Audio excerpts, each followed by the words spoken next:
Hi guys, and welcome to another vlog. I feel like I've been getting major FOMO when it comes to books lately. I'm falling so behind with my TBR and books just keep getting added to it. I feel like there's just so much that's getting so much buzz right now and I haven't read a lot of them. And it's time for me to catch up with you all because I can't stand it anymore. So I'm starting with Heartless by Marissa Meyer. I've seen this a lot on my FYP and I feel like it's just a great spring book because Alice in Wonderland is like the most quintessential spring story, and so reading something that is a spin-off of Alice in Wonderland, it's like the prequel to the story and kind of follows the Queen of Hearts and what happened to her in her life before Alice came to Wonderland, and I'm really excited to read this. And I also have a bunch of other books queued up, but we're going to start with this. I made some strawberry apple crisp. I have a nice cup of tea here. We're just going to read and I'll let you know what my thoughts are.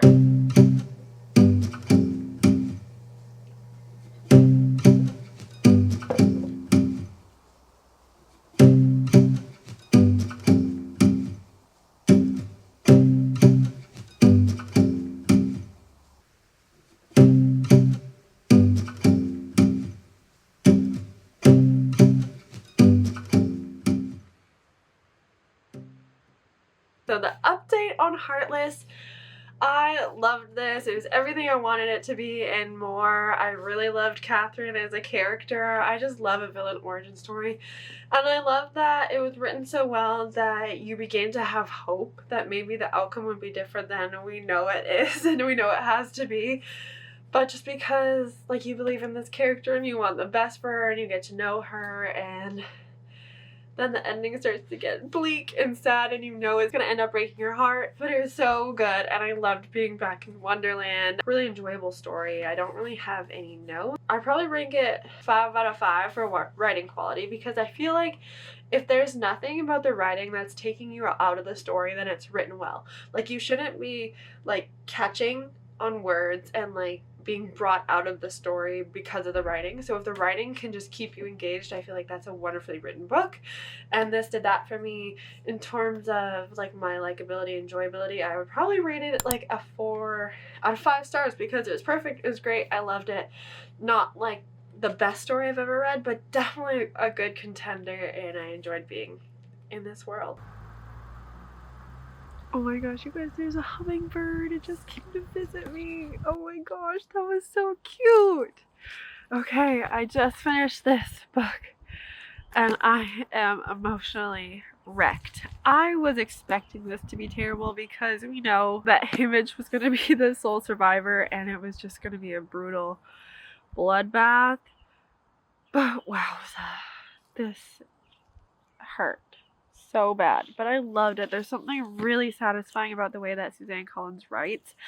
I find her stories very immersive, and I read this trilogy in high school, and it's so fun to now revisit these stories in this world as an adult and to just see the richness and complexity that's there. And I just love how poignant these stories are, and it's just like a reflection of how troubled and terrible society can be and how important it is to stand up for what you believe in and to fight for what's right, like especially in these times. Like it's really good to know what you stand for. I've always loved Image, but like getting to know his actual story has just been so wonderful and beautiful and heartbreaking, and oh, I just wish I could give him a hug. I thought that I would come up with a rating system that would be based on more than just likability. So I wanted to rate it out of 5 for like how much I enjoyed the story.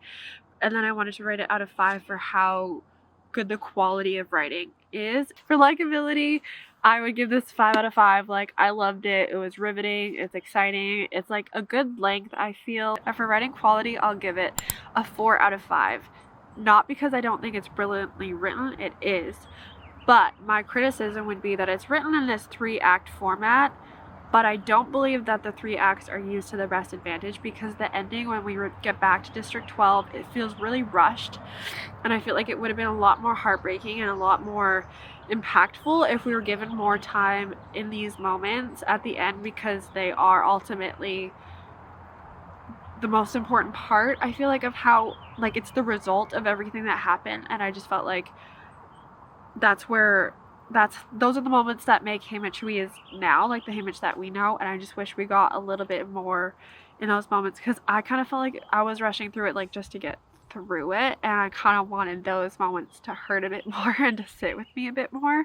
Still hurt, but I just wanted a bit more out of it, and I felt like that could have made the book just taking it to the next level. And I love seeing how she writes from different characters' perspectives, and now I'm really sad I didn't read Ballad of Songbirds and Snakes before I saw the movie, because I wasn't sure if I wanted to dive back into this world. And now that I watched the movie and then I read this, I'm like, oh, I really need to go back and read Ballad of Songbirds and Snakes, because this was really enjoyable.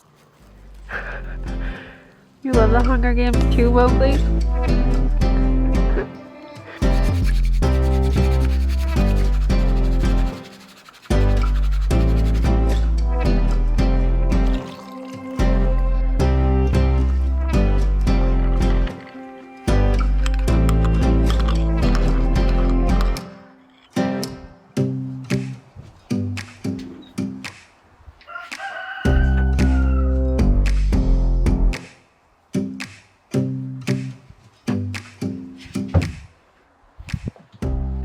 So the last book I wanted to read was Quicksilver.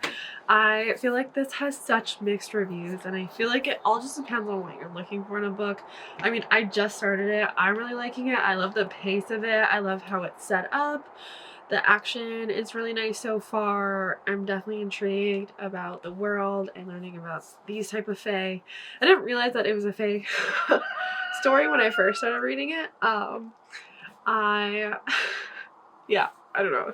The cover is a little bit funny, but we'll see. But essentially, it's about a 24-year-old who is sort of down and out and has to sort of sacrifice herself to save her family. And then when she comes face to face with death, she ends up being rescued by him and taken to this fae world. And that's where I am right now. I'm liking it so far, and I'm listening to the audiobook too, just because I like to listen to audiobooks while I'm doing work and chores around the house, and really enjoying it so far. And I'll give you my full update later. Okay, I'm starting to see why people don't like this. I think I'm like a third of the way in.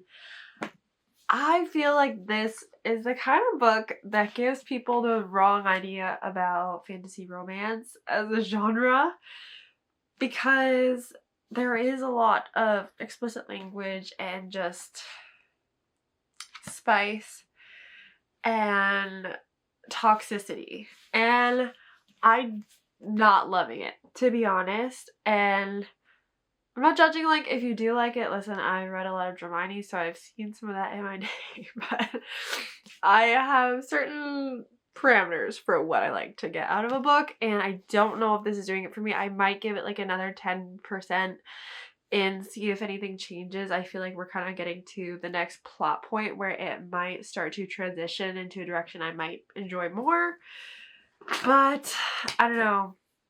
I'm not loving it, and so I may or may not continue. But I thought what I'm really missing out on is Fourth Wing, and I know I'm so behind, but I'm going to start reading this. But I'm going to end the vlog here, and I'll do this one in the next reading update. So let me know your thoughts below if you've read any of these books, what your thoughts are, if you have any favorites, if you have any better recommendations for me. I'd love to know that too. And I'm just going to be reading away over here. Thanks for watching, guys. I'll see you in the next video.